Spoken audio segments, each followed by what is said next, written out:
Welcome back to our organ lesson dealing with Mendelssohn's Second Organ Sonata. Last time, in the first episode, we looked particularly at the first movement, along with some general questions. So if you didn't see that episode, then I suggest you stop now and go back and watch that one, because we'll refer back to a few of the questions that we raised in the first episode.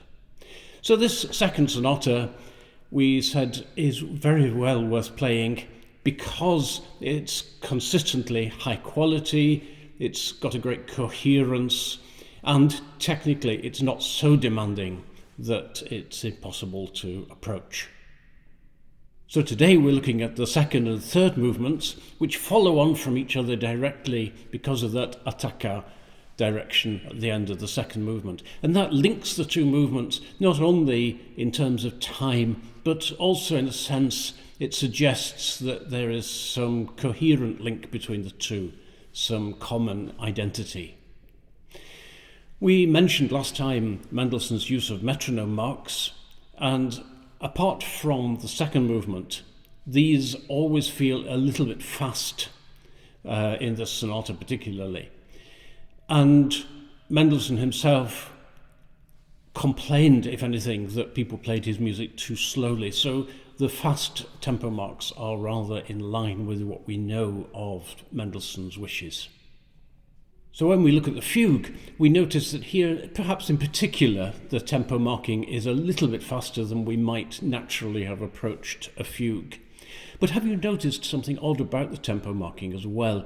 Mendelssohn writes crotchet equals 132. Why didn't he write minim equals 66, which would be kind of easier to grasp and at the same time a more normal kind of marking to make?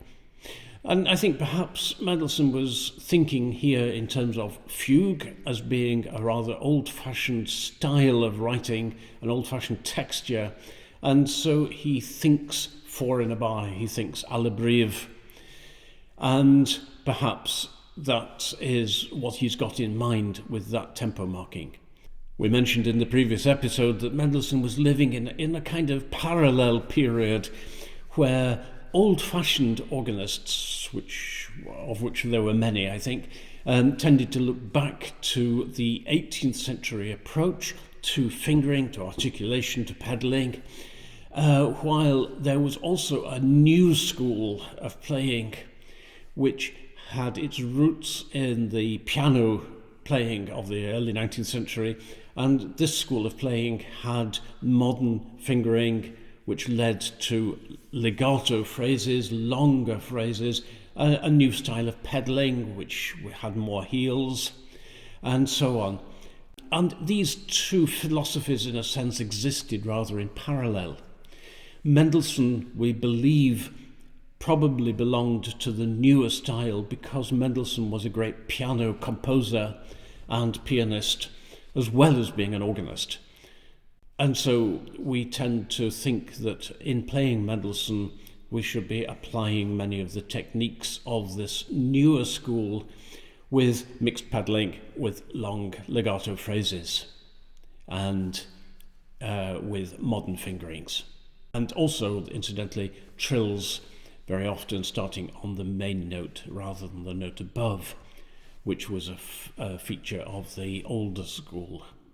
But if in this fugue Mendelssohn is thinking in terms of old-fashioned technique, does that mean that we ought to be playing it with old fingerings and with strict alternate feet? I think the answer is no. We play Mendelssohn like we play Mendelssohn, even though this is a fugue and therefore a slightly old-fashioned style of piece.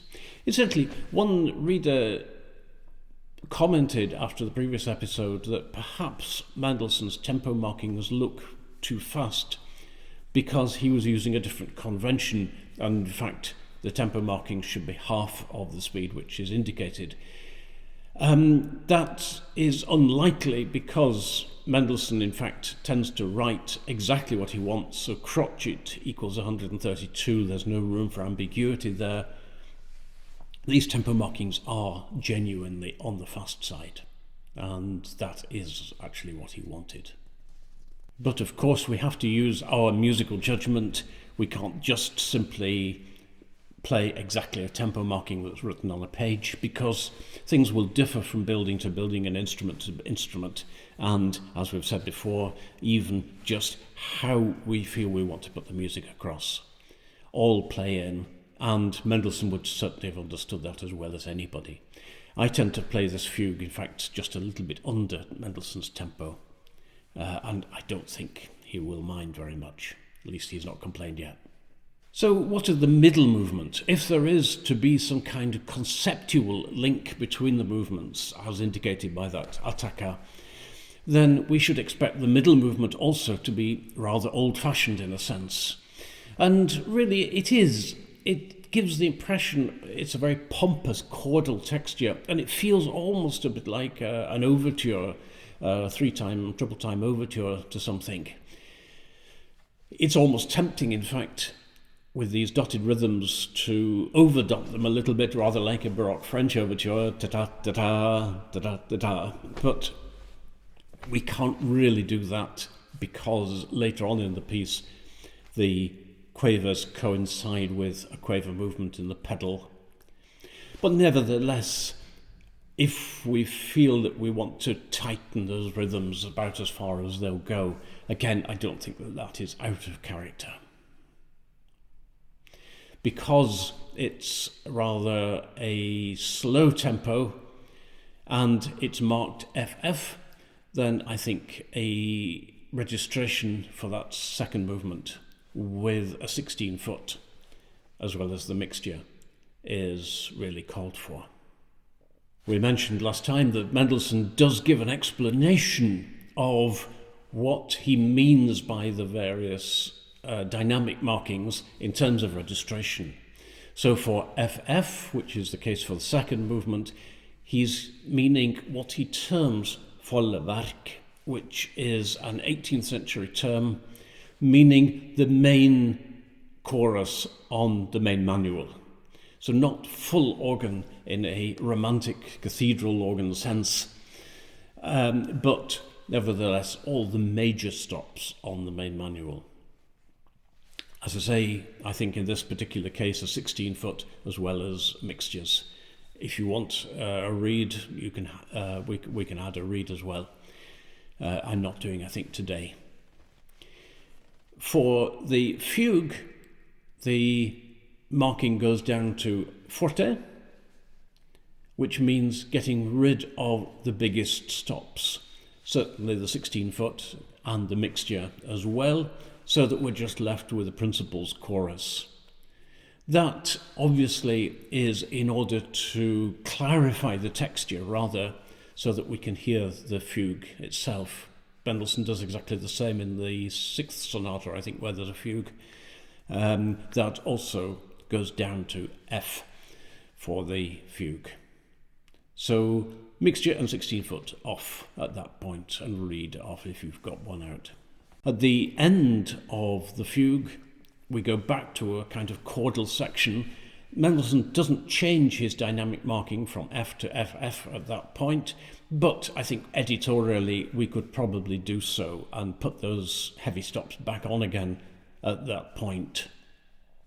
There's no obvious way of changing registration in the middle of that chordal section, which some editions have suggested, because of the way the pedal's phrased. But certainly, yeah, I'm inclined to add some more stops just at the beginning of that chordal section. Some editions suggest manual changes during the second movement, so alternating between two manuals. I suppose there's no real reason not to do so, but at the same time, Mendelssohn didn't give an indication of that, so those indications are purely editorial. And the piece works perfectly well on the one manual alone. It does have a sense of logic that builds up in any event during the piece.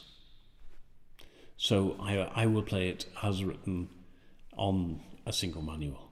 Just a quick comment about phrasing. We've mentioned phrasing in passing. Mendelssohn himself does not use the term phrasing. There is no definition of phrasing at that time. So the long marks across the notes are actually long slurs. That incidentally explains bar 32, where if you're trying to sort out phrasing there from Mendelssohn's marks, we come up with an odd difficulty. And that is the reason for it, 32 of the fugue, I mean. But nonetheless, Mendelssohn is thinking in terms of sentences which more or less corresponds to what we would term phrasing. So far as ornaments are concerned, there's just one trill in that middle movement. Mendelssohn's trills, as we've said, as a rule, it's probably safe to start trills on the main note, even though there were, as I say, these two parallel systems in operation in Mendelssohn's time. In the case of the second movement, we have to start it on the main note because it's preceded by the note above. So there's really no question just there. Very few ornaments in general in these sonatas. If we want to add a trill for the penultimate note of the fugue, which would be very natural to do in an 18th century context, and this fugue is essentially an old-fashioned piece of music, then I think we should do so. It feels very right to do. And there we can choose whether to start on the note above or on the main note. And I think I'll start on the main note today. So these two movements round off a really great sonata, and I hope you enjoy playing it.